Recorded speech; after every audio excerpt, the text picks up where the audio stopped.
Pessoal, tudo bem? Está começando o Prosa e Café. Eu quero te dizer que eu acredito na beleza dos sonhos. Isso mesmo, eu acho que todos nós devemos sonhar. Porém, eu acredito muito mais em pessoas. Afinal, as pessoas é que são capazes de realizar sonhos. Mas lembre-se, sonhar sem agir é apenas delírio. Então está mais do que na hora de dar o primeiro passo em direção ao seu sonho.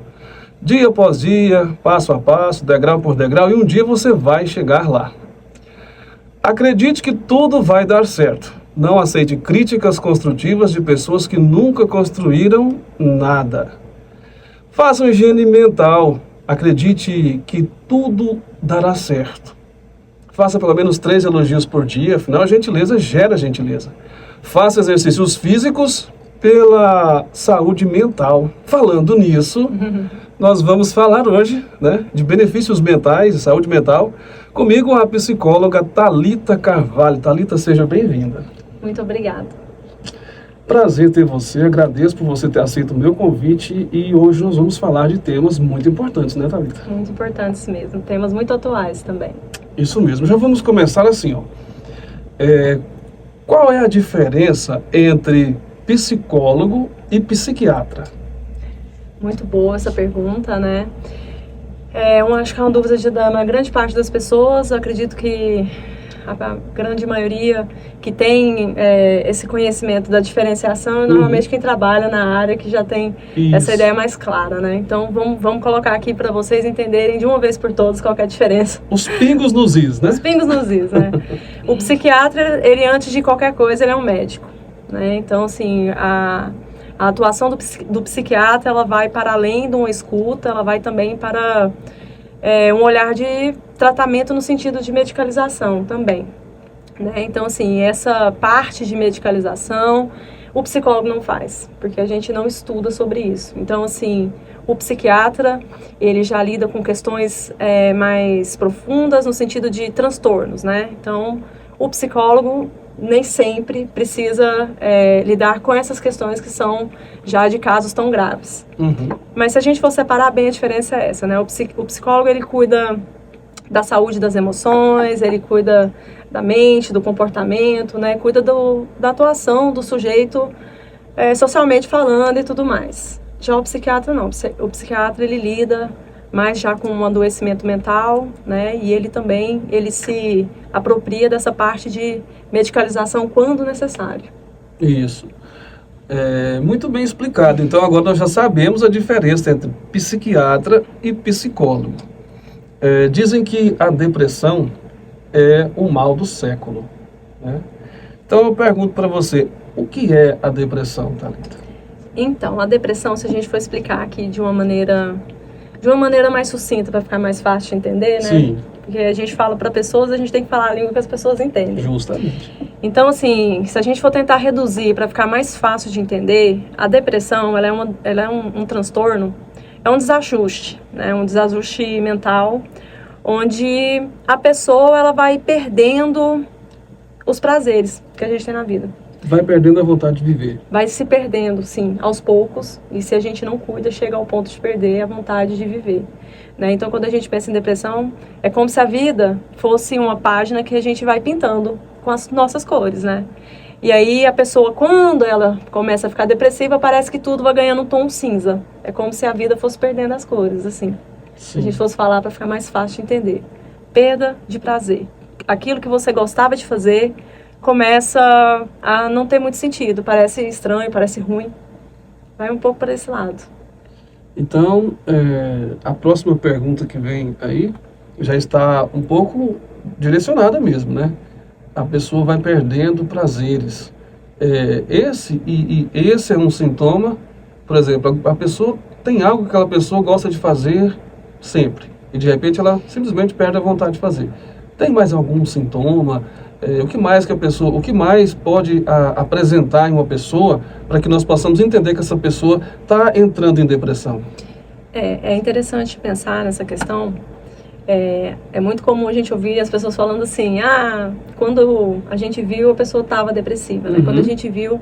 Nem percebeu, de repente está depressivo. Como se a gente não percebesse. E outras, às vezes a pessoa fala, mas como assim? Aquela pessoa está tão bem, parece estar tão bem, e de repente está em depressão, né?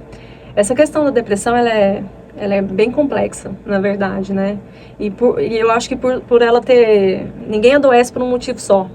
Nem fisiologicamente falando, a gente adoece por muitas coisas que vão influenciando a saúde em si. Uma série de fatores. Uma série de fatores. E na saúde mental é a mesma coisa. A gente não adoece por conta de uma coisa só. Vai acontecendo uma série de coisas ali na vida do indivíduo que ele vai interpretando de uma forma, né? E às vezes vai assim, perdendo um pouco essa força de vontade, digamos assim, mas não no sentido de a gente culpar essa pessoa, mas no sentido de como se fosse perdendo a capacidade mesmo de lidar com essas adversidades, porque na vida a gente tem adversidade mesmo. Sim. Isso faz parte da vida. Faz parte. Então, assim, a maneira como a pessoa vem lidando com essas dificuldades é que vai influenciando também, né, em como... nessa coisa de resiliência mesmo, sabe? A minha capacidade de lidar com os problemas.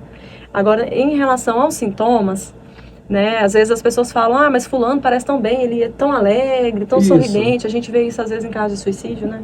A pessoa comete suicídio ou tenta, e as pessoas falam, nossa, mas não parecia que ele estava doente. Ninguém imaginava que aquela pessoa seria então, capaz. assim, não é incomum, porque... a depressão, ela não tem uma máscara, ela não tem uma característica assim, específica que fica escancarado. Para chegar e já perceber de cara que a pessoa tem depressão. Não tem. Infelizmente, né? Seria muito mais fácil se a gente conseguisse carimbar e olhar ali, detectar ali, por aquela característica a gente já encontra a questão, mas não é bem assim que funciona na prática. E a gente vê que é muito comum, na verdade, as pessoas mascararem aquilo que tem dentro delas, né? A gente é o famoso bota uma máscara com um sorriso no rosto e sai pra guerra, né? Todos os dias. Então, assim, aquilo que a gente vê das pessoas no dia a dia nem sempre é o que elas realmente são ou estão sendo, né? Então, muitas vezes essa pessoa, ela, na ideia de não querer dar trabalho, né? Ou na ideia de se sentir um peso, né? Se eu falar que eu estou adoecendo, ou talvez sentir que as pessoas possam pensar que ela está sendo ingrata. É muito comum. Então, assim, é um assunto muito sério. A gente tem que ter muita sutileza, muita delicadeza para lidar, porque é muito sofrido para quem está passando, né? E já existe um tabu para a pessoa aceitar, né? Que não está bem.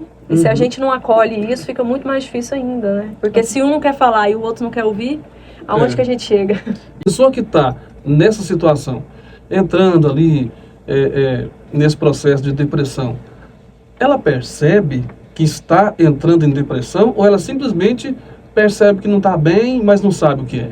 Nem sempre ela percebe. Isso tem muito a ver com a sintonia da pessoa com ela mesma, na verdade. Às vezes a vida é tão corrida, né, que a pessoa ela vai entrando nessa rotina, sabe? Vai entrando assim até com... eu acordo, eu levo o menino pra escola, aí eu saio, volto pra casa, vou pro trabalho, volto, faço almoço, faço isso, meio faço que no aquilo. automático, Entra no modo automático e fica tão mecânico que a vida perde o sentido e quando você vê, você já tá atolado na tristeza. Uma tristeza profunda. Isso é mais comum de acontecer, na verdade, do que a pessoa perceber que tá ficando ruim.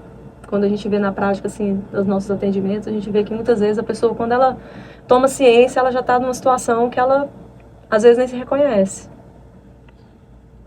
Você acha que a pessoa acaba se acostumando com não perceber, né? Acaba se acostumando com alguns sintomas e quando percebe já é tarde? O que eu acho que acontece é que nós temos muitas pressões do dia a dia, muita cobrança. E às vezes, para dar conta de tudo, a gente precisa meio que no modo automático mesmo, né? Eu preciso produzir. Então, em nome desse produzir, né, de tentar entregar aquilo que te é cobrado, você se coloca num lugar, né, de não prestar tanta atenção em você. E a pessoa, quando ela para pensar, né, ou quando ela para olhar para ela já talvez não se identifica, não se reconhece. Mas existem casos também onde a pessoa percebe, né? Cada caso é um caso, na verdade. E tem pessoas que percebem que estão com essa diferença, né? Nesse sentido da vida, que já não está tão a vida tá desinteressante, né? E aí ela vai mudando também. As coisas que vão acontecendo, elas nos afetam. Entende? E a gente vai fazendo interpretações das coisas que nos acontecem. Então, acontece uma coisa aqui, eu tenho uma interpretação daquilo, né? Vamos supor, eu e você, a gente tem uma discussão, e aí eu entendo que eu sou uma pessoa desinteressante, e aí eu discuto com uma outra pessoa, e eu vou cada vez mais pensando em mim como uma pessoa desinteressante. Eu vou como se fosse construindo, né? Essa ideia de que talvez eu não seja, sei lá, uma pessoa que tem algum valor ou digna de ser amada. E aí é onde a gente vai aprofundando nessas camadas até chegar na depressão, né? Dessas perdas de prazer mesmo, perda de interesse e motivação pela vida. É isso. A depressão é falta de Deus? Essa pergunta, ela é muito frequente.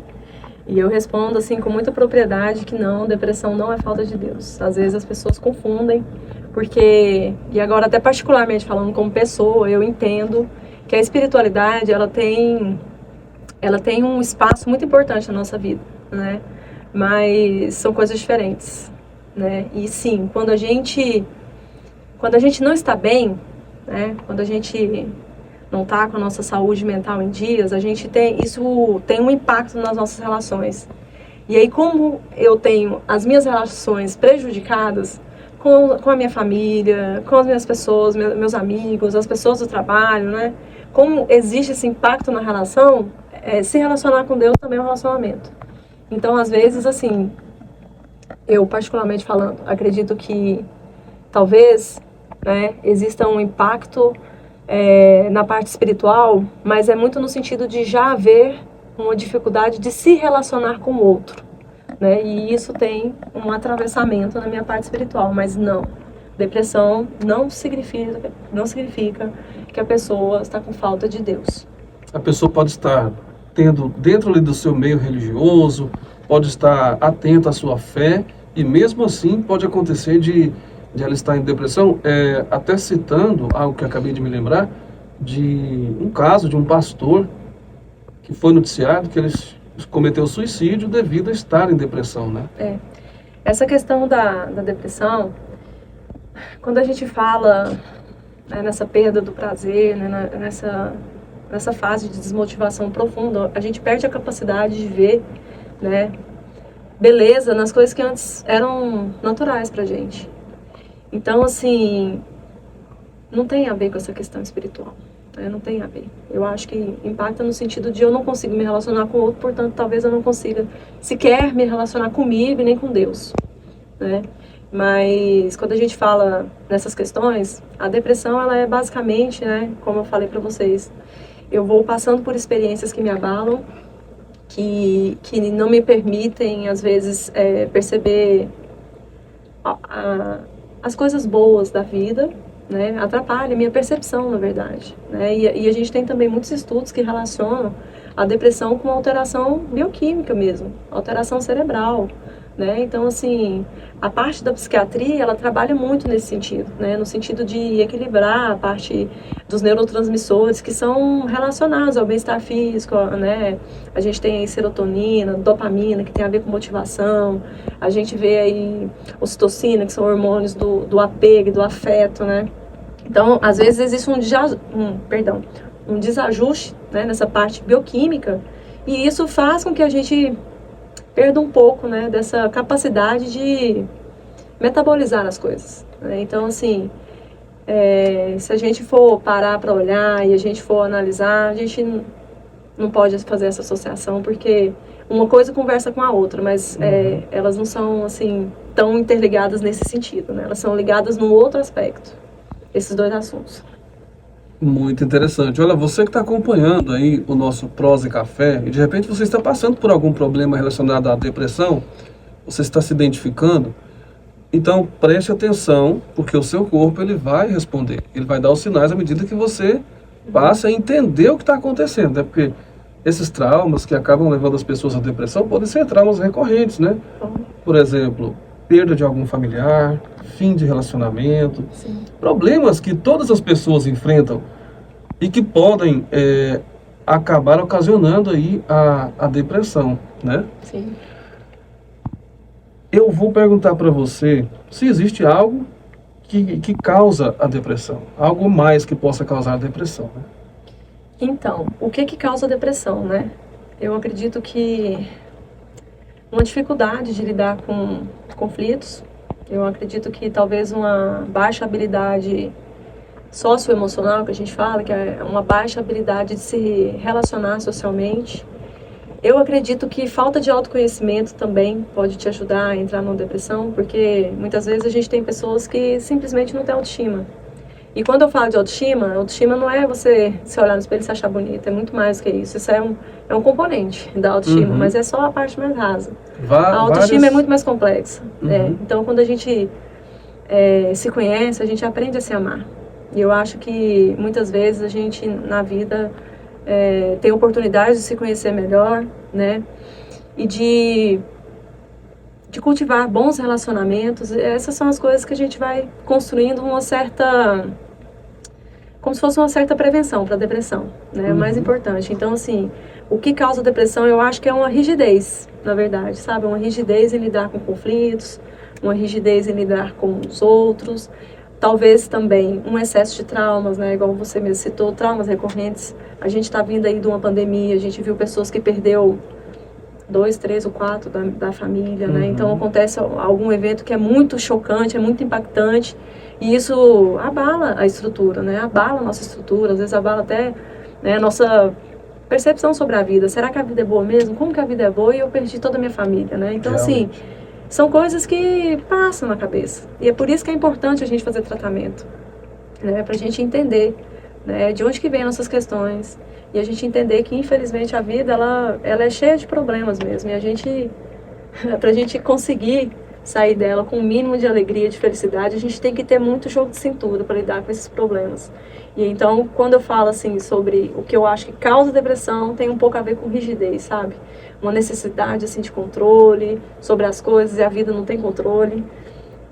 E o que previne seria o contrário, né? Seria uma plasticidade, assim, uma flexibilidade. Para lidar com as situações. Para lidar com as situações. Uma preocupação minha e uma dúvida, né? Vou aproveitar que estou diante de uma psicóloga.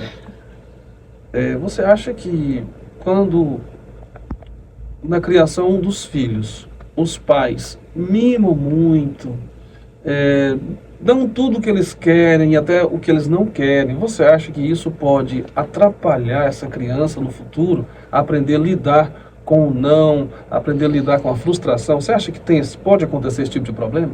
Esse assunto é bem polêmico. Bom,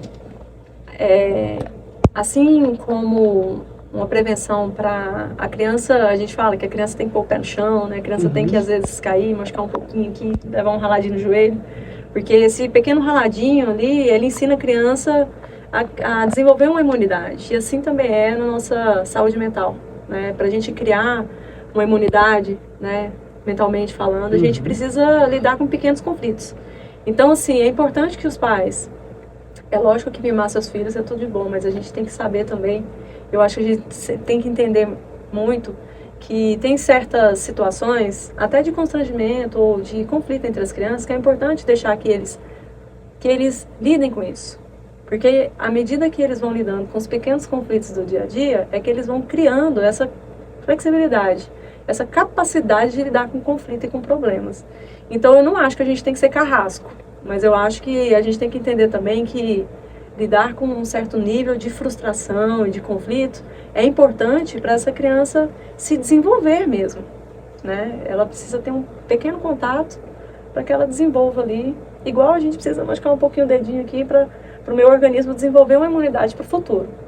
É a questão do equilíbrio, né? Precisa ter o equilíbrio. É a questão do equilíbrio. Muito bem colocado. Qual é o melhor tratamento para combater a depressão? Essa doença assim tão temida, né, por todos. O melhor tratamento. Na verdade, não tem uma receita do qual é o melhor. Porque isso depende muito de cada caso. Cada caso é um caso. Cada caso é um caso, né? A gente tem níveis de depressão e a gente também tem tipos de depressão. A gente tem depressão que vai e vem, a gente tem uma depressão a gente chama de recorrente, a gente tem depressão maior, né? Então a gente tem níveis e tipos. Às vezes a gente tem depressão associada com outros transtornos também, né? Enfim, a gente precisa analisar caso por caso e, se necessário, acompanhamento psiquiátrico também. O mais importante que eu diria é, se você tem se esse assunto, né, que você está ouvindo aqui hoje te mobiliza, te afeta, se está mexendo com o seu interior, procure ajuda, procure conversar com alguém, né, tira uma ideia. Às vezes a gente tem vergonha de falar que a gente não está bem, e às vezes a gente tem medo de falar e de ser julgado. Então eu falo para quem escuta agora, né, talvez algum amigo, algum filho, algum pai, né, algum irmão chegue em você para falar sobre as coisas que tem sentido, a gente às vezes nem quer ouvir. Porque parece que a gente já tem tanto problema que eu não quero mais um. Mas a gente não pode ser egoísta a esse ponto, porque as pessoas pedem socorro, é para quem elas confiam, né? E quando alguém pede socorro, a gente tem que se considerar honrado, né? E escutar e acolher. E ajudar na medida do possível. Se não é possível, só procure ajuda profissional. A gente está aí. Muito bem. A depressão, quando a pessoa está triste, pega aquela tristeza profunda. Como que a gente vai diferenciar uma tristeza normal? Poxa, eu estou triste, isso é comum. Um dia é como mau humor, tem dia que a gente não está bem humorado. Mas como que a gente faz para saber quando está triste e se essa tristeza não chega a ser uma depressão? Tá bom. Como diferenciar, né? Fica aí a grande questão. A depressão, ela é uma perda muito grande no sentido de capacidade de lidar com as questões, né? Com as questões que nos atravessam. Tristeza, todos nós sentimos. Eu vou dar um exemplo que é muito comum quando a gente vai falar sobre diferenciar o que é tristeza e depressão, né? Às vezes luto, por exemplo. No luto, a pessoa vai ficar triste, é óbvio. A gente sente falta de alguém que deixou de existir de uma maneira física, né? Não está mais nesse plano, enfim. A tristeza, ela é pontual, né? A tristeza, ela pode até ser profunda, mas ela é pontual. A depressão, não. E até para a gente fazer critério de classificação para diagnóstico de depressão, a gente se atenta muito ao tempo, entende? Por quê? Porque não é porque eu estou triste há semanas que eu estou com depressão. E às vezes, assim, se ao mesmo tempo que é muito bom que as pessoas cada vez falem mais sobre saúde mental, a gente fica no perigo também desse tema cair no senso comum. E às vezes as pessoas banalizam as coisas. Porque às vezes eu escuto assim, fulano perdeu um irmão e está muito depressivo. Gente... Não é depressão. Não é que ele está depressivo, não tem como ficar feliz, né? Não tem como você estar diferente de triste se você está nessa condição. Diante da situação, não tem como. Exatamente. Então, assim, a gente tem que... Eu acho que a gente hoje parece que não quer muito ter contato com a tristeza. E a tristeza faz parte, porque a gente não vive só o luto de perda de pessoas, né? A gente vive o luto da perda de relacionamento, de sonhos, de planos, de emprego, de muitas coisas, né? Então, assim... No final das contas, se a gente for parar para pensar, a depressão ela está muito atrelada a uma paralisação mesmo, uma perda da capacidade de sentir prazer nas coisas, né? A tristeza ela é mais pontual, assim, ela tem muito a ver com alguma coisa, assim. Tipo, a tristeza tem que acontecer algo para a pessoa estar triste. E a depressão, não. A pessoa se sente afetada por algo e fica triste. A depressão, a pessoa ela vai se desconectando do mundo. É como se ela fosse se escondendo cada vez mais dentro de si, né? Num mar, assim, como se ela fosse se afogando. Então, assim, e ela vem acompanhada de outros sintomas também, que a gente pode até falar daqui a pouquinho. Thalita, a depressão, ela pode afetar pessoas de todas as idades e até mesmo crianças, ou tem uma idade específica? Ela pode afetar todas as idades. Infelizmente, né, é uma preocupação que a gente tem que ter em todas as fases da vida. Crianças, é muito comum em idosos, na verdade, a depressão, né, porque quando a gente fala em depressão, a gente fala muito sobre essa questão de uma tristeza muito profunda, né? Uma tristeza, assim, quase que a gente pode falar com uma tristeza na alma. Uhum. Como se a vida não tivesse mais sentido. E às vezes é comum, né, à medida que a pessoa vai perdendo a capacidade funcional, que se a gente for falar o que é isso, é a minha capacidade de funcionar, né, de ser útil, de me sentir útil. Então, às vezes a pessoa, no processo de envelhecimento, ela se vê numa mudança de papel que talvez ela não está preparada, né, ela sai de um lugar onde, às vezes, eu sou mãe, né, eu cuidei dos meus filhos até aqui, e de repente eu estou começando a ir para aquele lugar onde eu sou o cuidado. E às vezes isso causa uma certa confusão na cabeça, né, e uma certa dificuldade mesmo de sair da posição de cuidador e passar para a posição de cuidado. Então isso também é muito comum acontecer. E também, assim, o afastamento da família, né, às vezes a pessoa vê a família, os filhos vão se casando, vai ficando cada vez mais difícil, né, os encontros. E se a pessoa não se conhecer bem e não investir nela como pessoa para além do papel só de pai ou de mãe, às vezes ela se perde. E a vida parece que não tem mais sentido, porque eu só sei ser mãe, só sei ser pai, e aí? Mas eu sou mulher ainda, né? Eu também, você é um homem ainda, então assim, o que eu estou fazendo para mim? Né? Então assim, a gente vai muito para esse lado também. Então é muito comum acontecer com o idoso, quando ele começa a ter essa necessidade de cuidado, ele se sentir, vou falar até um que é um pouco pesado, mas se sentir inútil, né? Dentro daquele ajuste familiar, e isso causa uma tristeza que, se a gente não cuidar, pode virar uma depressão. E crianças, né? É muito comum em crianças também a gente vê lares muito desajustados hoje, né? As famílias hoje, elas têm uma configuração, assim, de sensibilidade mesmo, né? Famílias se formam e se desformam com muita facilidade. Muito rápido, né? Uhum. Por poucas coisas. Às vezes as pessoas não estão sabendo lidar muito bem com as relações. E isso afeta as crianças, né? Porque a criança, ela está no meio daquilo ali.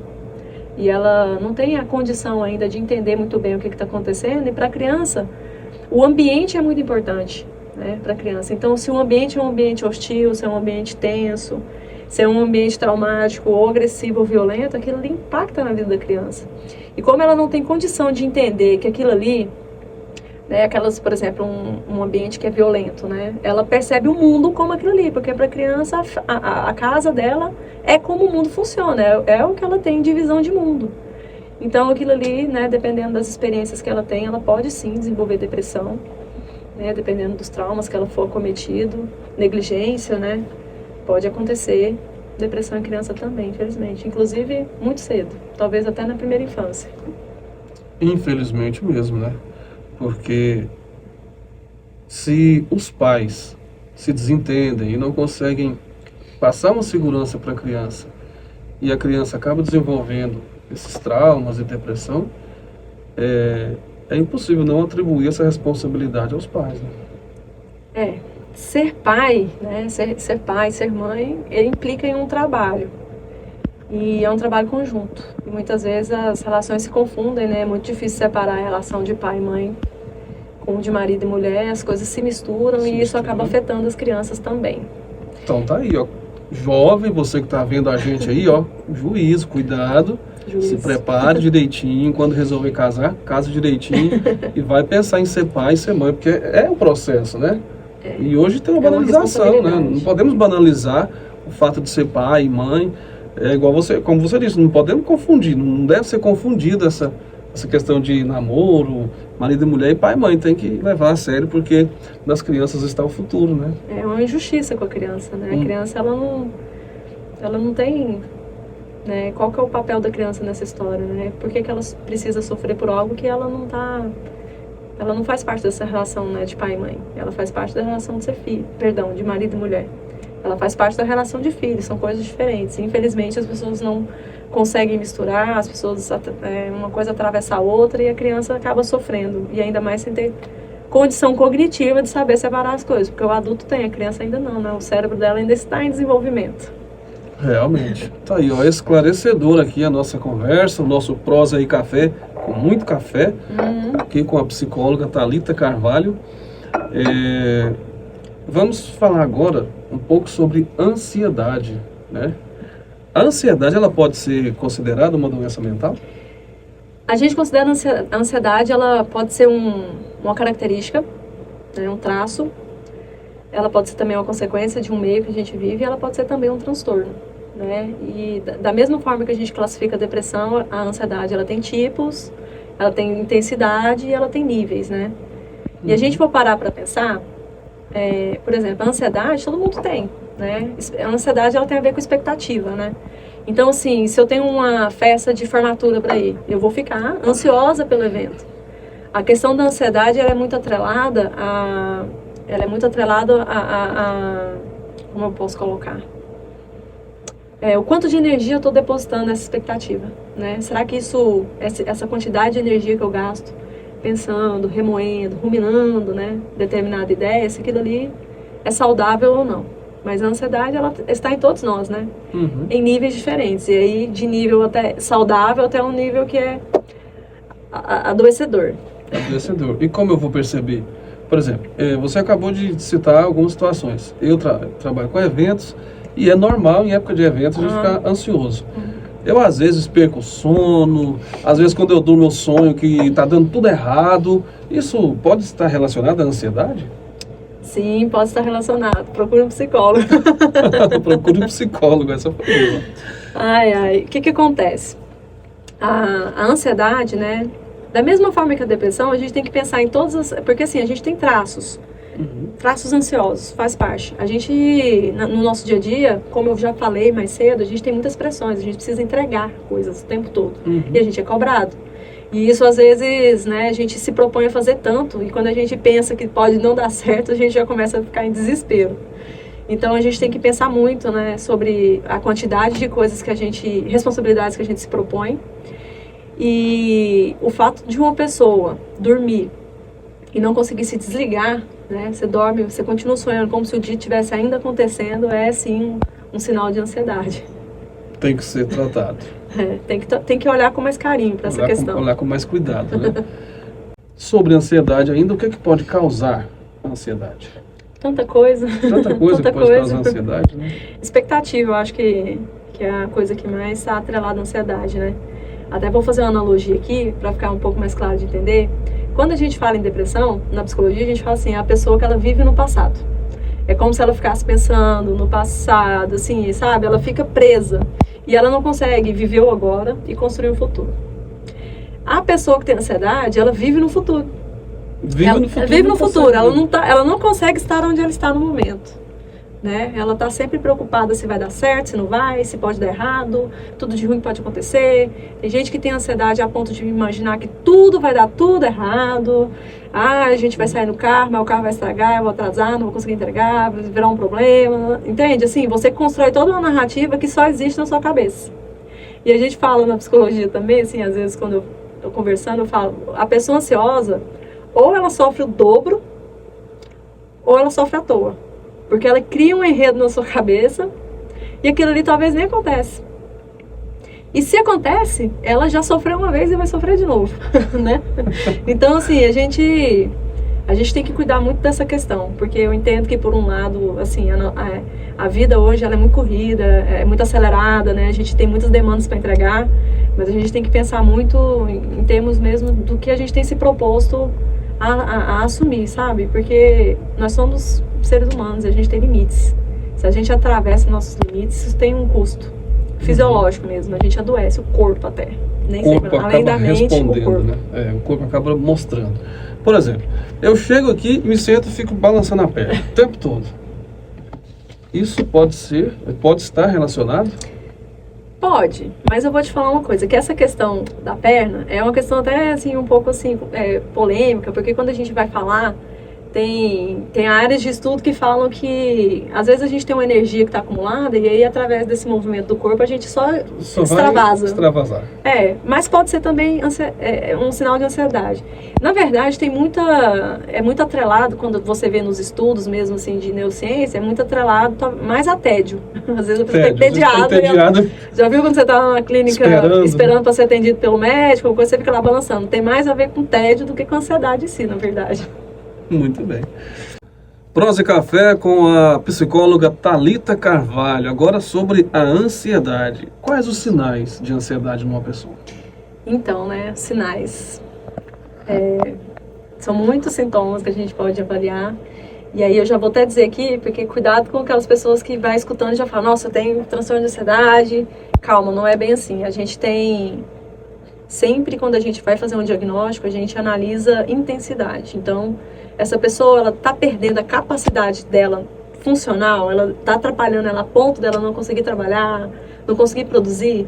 Quando a gente tem sintomas nesse nível, que a gente considera o transtorno. Porque a ansiedade, ela faz parte da nossa vida.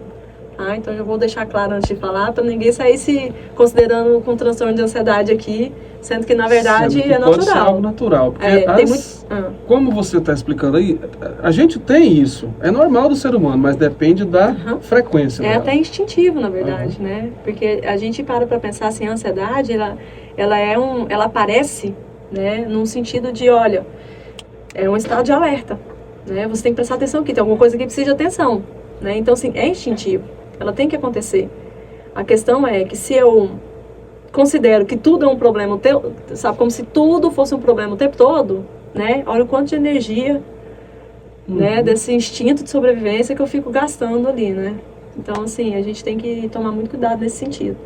Por isso que quando a gente vê que a ansiedade, ela tá num nível que te desgasta a ponto de não conseguir produzir suas coisas, aí sim, tem que tratar. Procure ajuda, Mas, assim, sinais de ansiedade, né? Dificuldade, alteração no apetite, ou aumentar o apetite ou diminuir.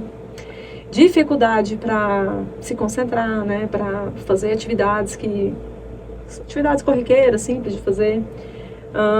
Alteração na memória.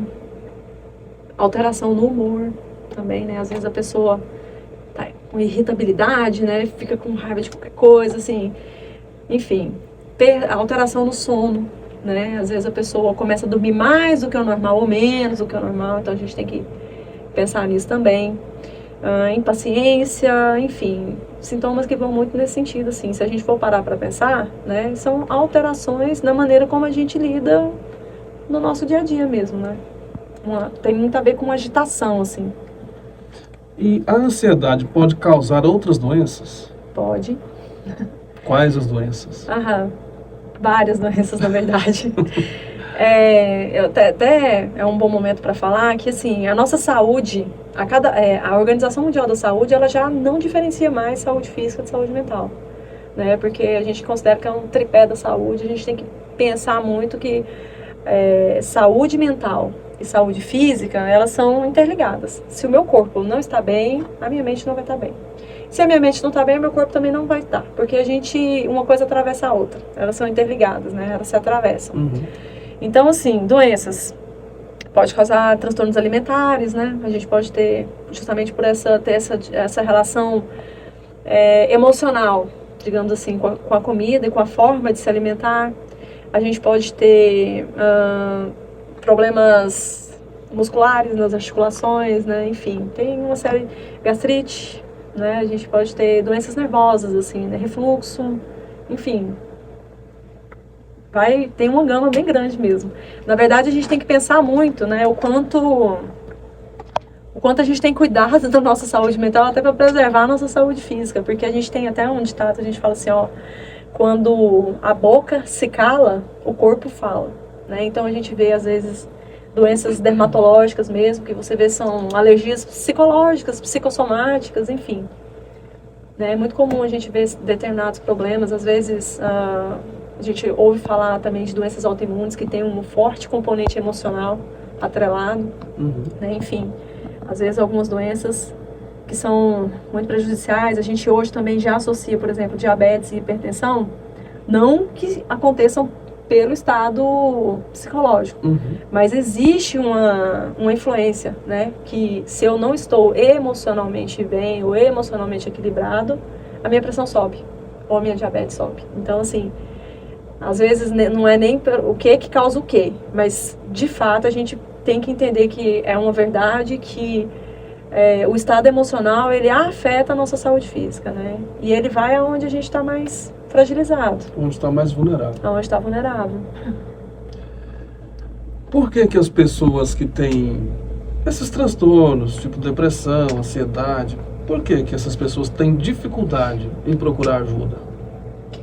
Eu acredito que é uma questão social.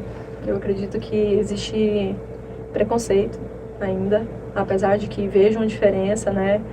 Muito se fala hoje sobre saúde mental. Eu acho que principalmente depois da pandemia, essa questão de precisarmos ficar muitos meses em isolamento social, né? A gente começou a perceber o impacto que tem, né?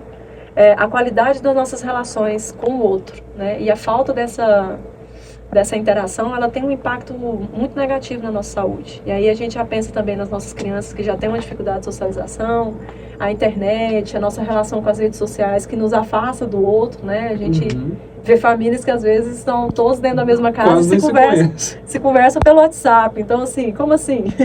Então, assim, quando eu paro para pensar no que interfere, eu acho que ainda existe muito tabu. Eu acho que, às vezes, as pessoas querem pedir ajuda, mas o outro não está interessado em ouvir. Então, é difícil que quando você escuta uma pessoa propagar a ideia de que depressão é frescura, por exemplo, né? Isso atrapalha. Nossa, isso é, pra mim, eu pessoalmente, eu acho até criminoso, porque, sabe, você tira, assim, você tira o direito do outro de pedir ajuda, de pedir socorro, sabe? É bem cruel, na verdade. Essa questão da valorização dos relacionamentos, né, que você citou, eu achei interessante porque durante a pandemia as pessoas tiveram que ficar juntas e tiveram vários casos de casais que se separaram porque não aguentaram ficar juntos. Olha o nível desses relacionamentos. Quando precisaram conviver de fato, não conseguiram. Foi insustentável. Foi insustentável. Então é algo que deve ser realmente pensado mesmo. A base de tudo na nossa vida são as relações sociais. A gente até fala que é interessante que ter dinheiro é muito bom, ajuda muito, né, a cuidar da saúde, mas na hora do vamos ver, ter relações saudáveis é muito mais importante. Porque se a pessoa ela não tem dinheiro, mas ela tem apoio, sabe? Fica mais fácil passar por isso, né? Porque às vezes a pessoa tem dinheiro, mas não tem apoio. Não tem apoio emocional. Não tem apoio, não tem sentido viver, porque assim, eu acho que nem cabe mais discutir que depois da pandemia a gente entendeu a importância das relações, porque fez muita falta pra gente, né? Então, assim, a qualidade do relacionamento, ela é a base, assim, para nossa saúde mental. E a gente é ser social, antes de qualquer coisa. A gente precisa estar no meio de outras pessoas. Então, a gente tem que cuidar das relações. A base para a saúde mental, eu acredito que é saber lidar com o outro. Porque a partir do momento que eu consigo lidar com o outro, eu entendo que o outro é uma pessoa diferente de mim, que ela pensa diferente, que ela tem o direito de pensar diferente, de ser diferente, e eu aprendo a aceitar isso, a entender que isso não torna ela uma pessoa pior nem melhor do que eu, né? São apenas diferentes. Então, essa flexibilidade em lidar com o outro, ela tem muito a ver com saúde mental, sabe? A flexibilidade e o equilíbrio.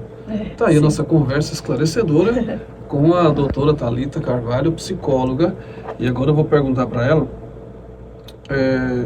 se a sociedade, no seu ponto de vista, ela tem preconceito com essas pessoas? Tem. Infelizmente. Infelizmente. E às vezes a gente tem pessoas que acham que não tem preconceito, mas que se a gente for parar para conversar mesmo, tem. E a gente tem que ter muito cuidado na hora de falar sobre as coisas, principalmente aquelas que a gente não domina, né? Porque a gente tem que ter respeito, eu acho que em primeiro lugar respeito, porque a pessoa precisa de muita coragem para chegar em você e falar, olha, eu estou precisando de ajuda, eu não estou bem. Precisa de muita coragem. Então, em primeiro lugar, a gente tem que ter respeito. E também respeito pela ciência, sabe? Porque a gente já sabe que a depressão ela é uma doença séria, pode levar à morte. A gente sabe que a ansiedade é uma doença muito séria também, né? A gente tem que cuidar. E quando as pessoas adoecem, por exemplo, se você vai num cardiologista e você descobre que você está com arritmia, alguém vai te julgar? Não vai. Não vai. E nem deve. O máximo que eles vão fazer é falar assim, você tem que cuidar mais da sua saúde, come melhor, faz exercício. Mas ninguém te julga como pessoa, sabe? Como ser existente no mundo. Agora, quando a gente fala de transtorno mental, esse julgamento ele acontece. Eu acho que por ser um assunto muito abstrato, não sei, as pessoas confundem, né? Tem muito a ver com a nossa parte subjetiva, é uma parte da alma, da mente. É muito confuso. Então, assim, tem que ter respeito, eu acho. E respeito no sentido de de pensar que pode acontecer comigo um dia, né? Ninguém está imune.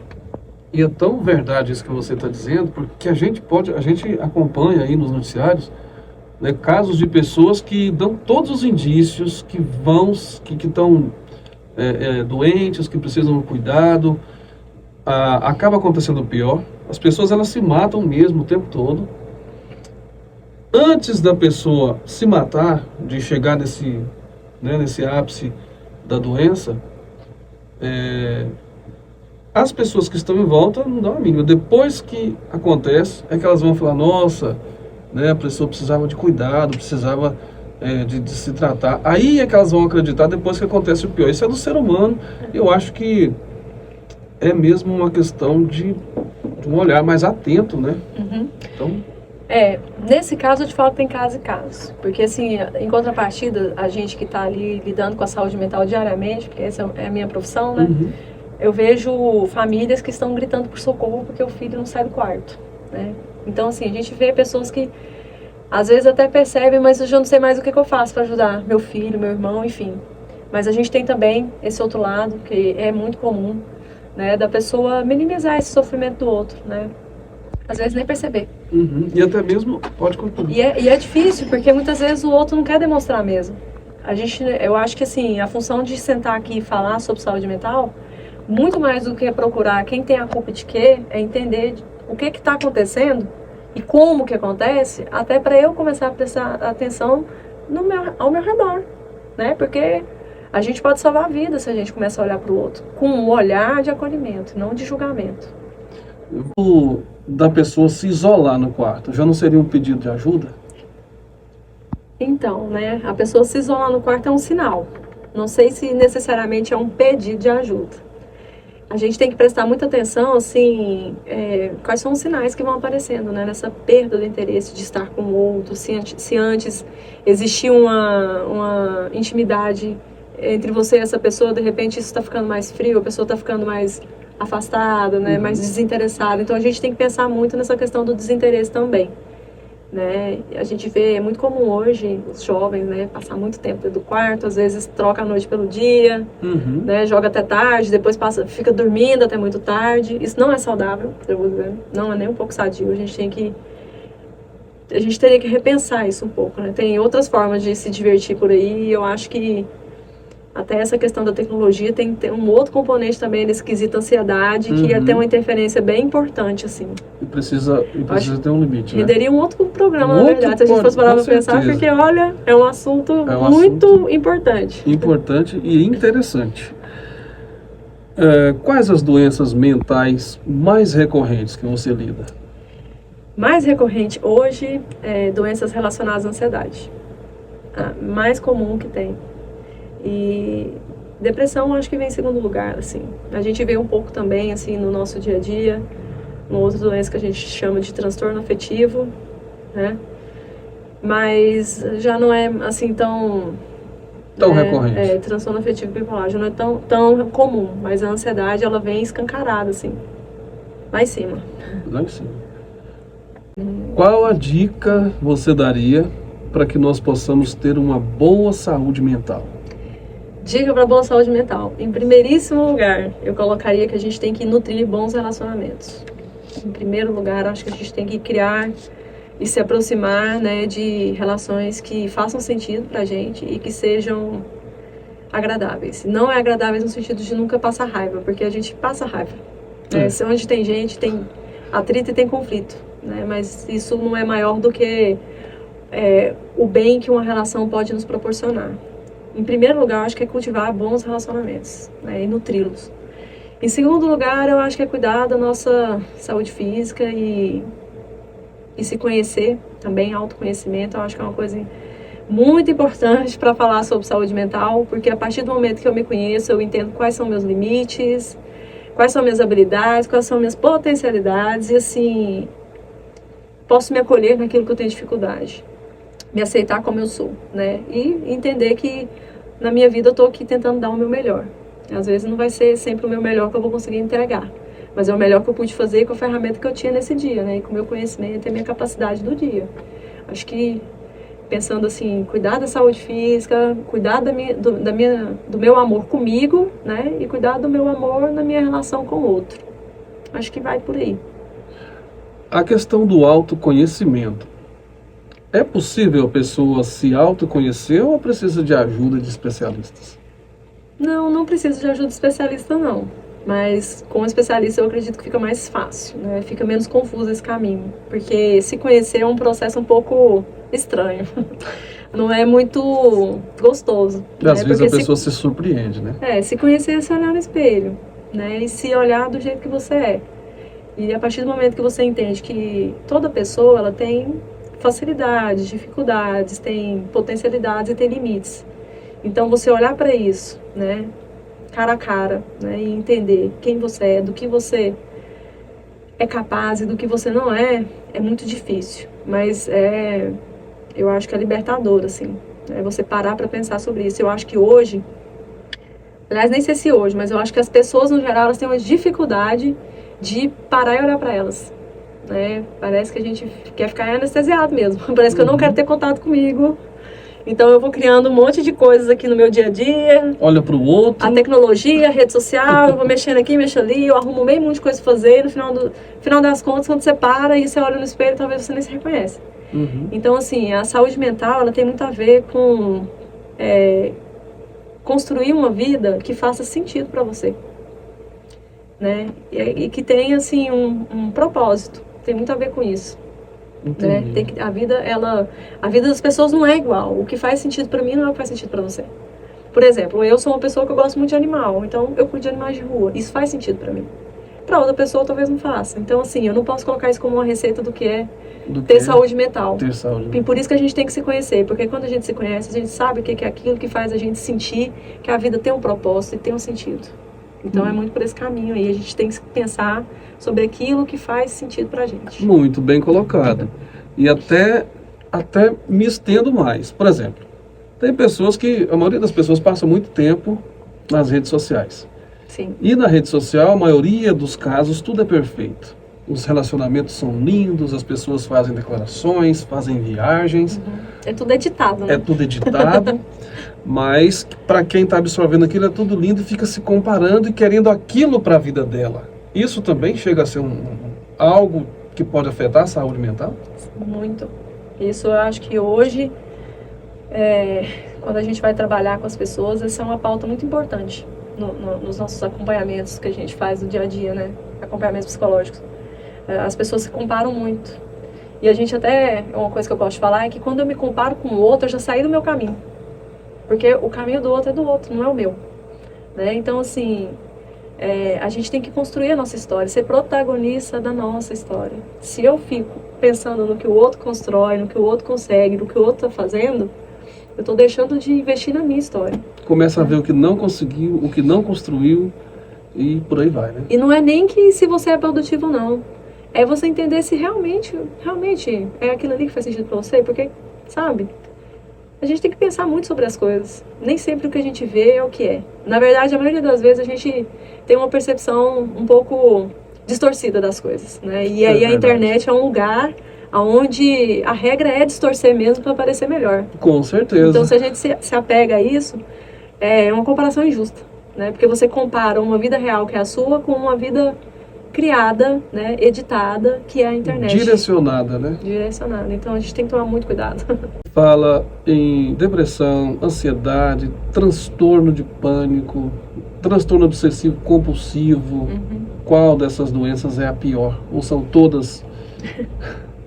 Eu acho assim, se eu fosse chutar alguma pior é a que eu tenho, a que eu vivo. Mas graças a Deus eu tô bem. Mas eu ia dizer assim, não tem uma pior, não, sabe? Eu acho que toda angústia, são angústias diferentes, né? São formas diferentes de viver um sofrimento muito, muito intenso. Então, assim, são sintomas diferentes, né? Maneiras diferentes de sofrer. Então, eu acho que não tem uma pior, não.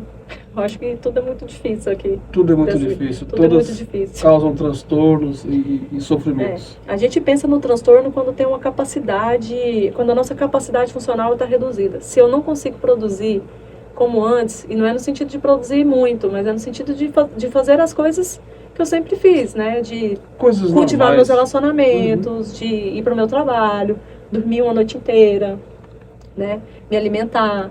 A partir do momento que essas coisas a gente não consegue mais fazer, né?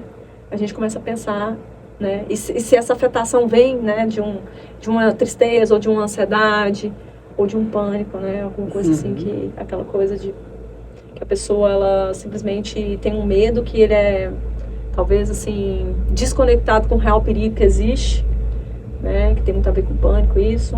Então assim causa muito sofrimento, né? Então a gente tem que começar a prestar atenção e quanto mais cedo a gente começa a trabalhar mais fácil, né? De lidar, né? De organizar e voltar pro eixo. Thalita, você acha que as doenças mentais, elas estão sendo controladas, estão sendo tratadas, ou a tendência é piorar? Olha, honestamente, eu acho que a gente tem uma sequela que veio da pandemia, que é um negócio meio alarmante, assim, né? É uma situação bem crítica. Eu acho que a cada dia tem se falado mais, o tema saúde mental tem ganhado um espaço. A Organização Mundial da Saúde, o Ministério da Saúde tem investido muito em projetos que forçam e reforçam a importância da saúde mental. Então, assim, tem um trabalho sendo feito no sentido de tratamento e prevenção. Mas eu acho, assim, que a nossa situação ela é tão alarmante, sabe, que é um pouco preocupante até. E, sim, quando eu penso nos reflexos da pandemia, eu penso muito na questão, assim, de uma dificuldade de socialização das crianças, né, porque se a criança, ela tinha 3 anos e ficou 2 anos parado. Agora ela tem 5, a gente teve um aumento na dificuldade de socialização, a gente teve um aumento, né, nessa coisa que a gente chama hoje de dependência tecnológica, né? Passamos muito tempo na frente das telas que a gente não podia sair, então isso também influencia, né? Então, outra coisa também, a gente teve um aumento na dificuldade de aprendizagem, né? Porque acaba que ficou existindo uma defasagem na forma de ensino, porque era muito limitado o que se podia fazer, o controle, e assim, tem uma consequência, né? A gente sabia que ficar isolado tanto tempo ia ter uma consequência, e eu acho que quando a gente pensa na saúde mental, as consequências principais são essas. Eu acho que o nosso contexto social, econômico e tudo que aconteceu nos últimos anos está bem difícil, assim, pra gente ter só uma expectativa de vida boa, né? A gente precisa, na verdade, a gente tem sido muito forte, né? De acontecer tanta coisa difícil, a gente está aqui ainda na luta, aqui, firme e forte. Prosa e Café com a psicóloga Thalita Carvalho. Que conversa boa, Thalita. Foi bom mesmo. Você me esclareceu muitas dúvidas, muitas questões que eu tenho certeza que são de interesse de muitas pessoas, tá? E eu, mais uma vez, quero agradecer você por ter aceito o convite e por ter nos dado a honra da sua presença aqui no nosso podcast e dizer para você que as portas estão sempre abertas e que eu tenho certeza que outras virão. Muito obrigada, eu fico muito feliz de poder falar, eu gosto de poder falar sobre essa questão porque eu sei que é muito difícil para as pessoas, às vezes, abordar esse tema, e quando a gente vai falar, é melhor falar com alguém que tem propriedade no assunto, até porque para diminuir essa coisa do tabu, né? Então, assim, eu fico muito feliz de poder falar, fico grata pelo convite também. Se quiser, pode ficar tranquilo que a gente organiza outras conversas. Que bom. Eu acho que é muito rico esse momento, essa troca é muito poderosa, assim, é uma coisa muito boa. Muito bem. Agora, Thalita, nós vamos deixar aqui o seu contato, né? Para caso alguém precise. Conta pra gente onde você faz os seus atendimentos, como que funciona. Assim, aqui em Itapaci eu faço atendimento, eu tenho atendimento na atenção primária, né? Trabalho aqui para a prefeitura, na pasta da saúde. E também, quem tiver interesse, eu faço atendimento particular, pode me procurar nesse contato aí que a gente vai deixar salvo, né? E é isso. Então tá certo. Muito obrigado, viu? Foi uma honra ter você aqui com a gente. Certinho. Se estiver sentindo alguma curiosidade, né, alguma dúvida, pode nos procurar, pode perguntar, a gente vai... Às vezes eu não respondo na hora, porque entre um atendimento ou outro a gente mexe no celular um pouquinho, né? Mas pode mandar uma mensagem que a gente esclarece, a gente conversa, porque eu sei que às vezes um esclarecimento ajuda muito. Né? Com certeza, ajuda muito. Muito bem, gente. Esse foi o nosso Prosa e Café de hoje com a psicóloga Thalita Carvalho. Não se esqueça de visitar o nosso canal, assinar o sininho das notificações e se inscrever também. Forte abraço e até o próximo programa. Obrigado, boa noite.